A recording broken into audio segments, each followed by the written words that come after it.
Ek was so klein, petit, klein 12-jarige dingetjie en ek is nog steeds klein, maar nou kan julle net imagine, ons het so onderdakse vertrek gehad wat baie akoesties was, so dit het, die klank het baie lekker getrek, en ek het 'n stoel, 'n houtstoel,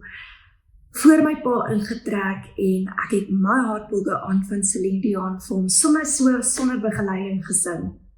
En hy het 'n traan gepik en vir my gesê, my kind, Ilse, kom hoor wat my ma is. Hierdie kind klink op tye soos Barbra Streisand, wat een van sy gunsteling sangeresse was en is. Vandag is sy een van myne en ek vra toe vir hom, daai tyd het ek nie geweet, ek vra toe vir hom, papa, nou wie is Barbra Streisand? En hy pik toe sy traan en hy sê vir my kind, dit is 'n ongelooflike sangeres. Ek het by 'n musiek-expo opgetree met hierdie ongelooflike songs wat Dan Shane vir my geskryf het en ek het met 'n volle band gesing en toe loop ek hierdie man raak, kom ons noem hom die fotograaf, en hy was baie bekend in die kringe van Hollywood, as ek dit so kan stel. Hy het met modelle gewerk soos Candace Swanepoel en Bahati Prinsloo en hy het vir my die geleentheid gegee om skouers te kan skuur met groot name. En Hollywood is eintlik 'n baie klein wêreldjie en natuurlik het hy my na plekke toe gevat soos Coachella, the Roosevelt Hotel, Soho House, maar op een voorwaarde.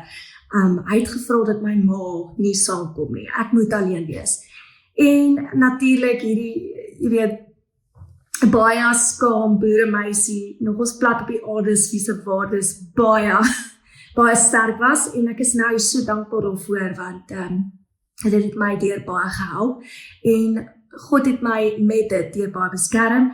maar kyk, my ma het natuurlik al voet neergesit en gesê, ek kry 'n plekkie waar ek naby kan wees aan my dogter, en sy hier toe 'n woonstelletjie, so sy was 'n oproep weg, maar ek is nog steeds